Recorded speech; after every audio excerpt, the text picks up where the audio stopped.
Hi guys, today I have a delicious vegan recipe for you for a vegetable dal. It's a recipe inspired by an Indian recipe and today I'm going to show you my version of it.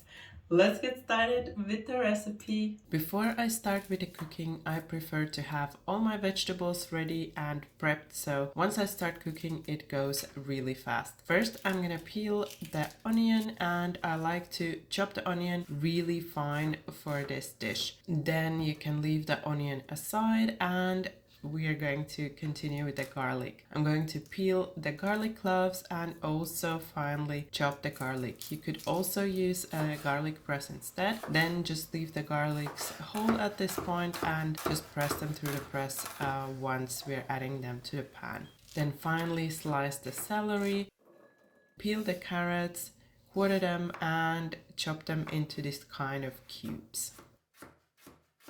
Then you also want to finely slice the chili, or if you don't want big pieces of chili in your food, then you can also just chop it really finely. Then you need about a thumb-sized piece of ginger and you need to peel the ginger. The easiest way to peel the ginger is with a teaspoon like I'm showing you here. Then we have the last thing to prep, and that's the coriander, and I'm just gonna finely chop the coriander. And now we have everything ready and we can start cooking. You want to take a big pan and heat it over medium heat. Once it's warm, cover the bottom with olive oil, add the onion, the garlic, the celery, the carrots and the chili. Mix it well and allow it to cook on medium heat for about 5 minutes until the vegetables just start to get soft and they get a little color. Then you want to grate in the ginger, season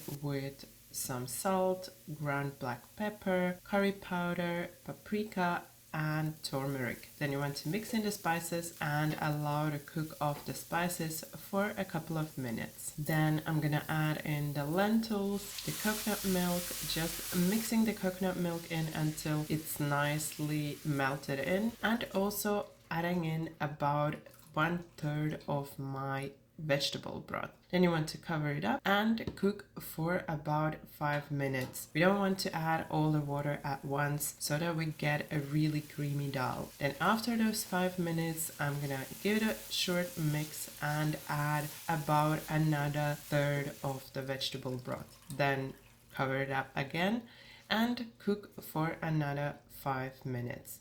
After these 5 minutes, the same thing, mix just shortly and add the rest of your vegetable broth. Then you want to cover it up and cook for the last 5 minutes. This way you're going to achieve a really creamy dal like I'm showing you here. Then you want to remove the pan from heat and add in the coriander. I like to add almost all of the coriander at this point and just leave a little bit aside for serving. I like to serve my dal with some cooked rice, but you could also serve it as it is or with some potatoes or any way that you would like to eat it.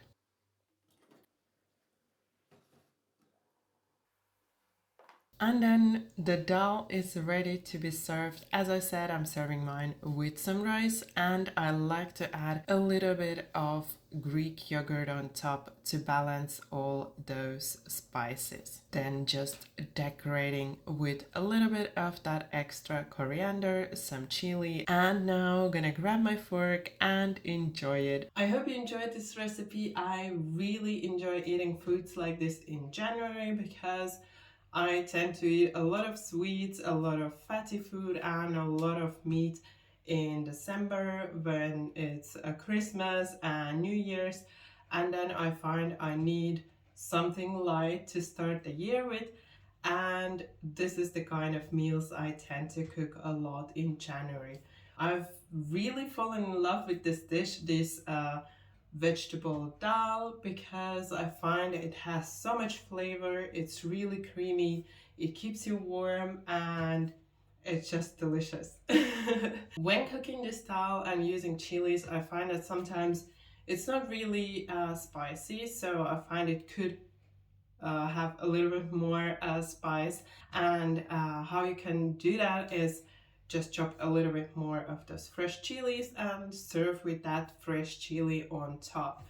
Or sometimes I find that I use again just one chili, but it turns out really, really spicy, and then it's almost impossible for me to eat. What I do then is I serve it with some extra yogurt, so that yogurt, it helps to kind of balance the spice, and it's much more enjoyable to eat. And also, if you don't like yogurt, or you can't eat yogurt, you can use avocado, and the creaminess in avocado will also balance this spiciness. And I must say, I actually prefer eating it with the avocado myself when I have some avocado available. I hope you enjoyed this delicious vegan recipe, and if you did, don't forget that thumbs up for support. And also, if you're new to my channel, then you can subscribe right now, and don't forget to tap the bell so you won't miss any of my new recipes. Thank you for watching my video. Bye bye until next time.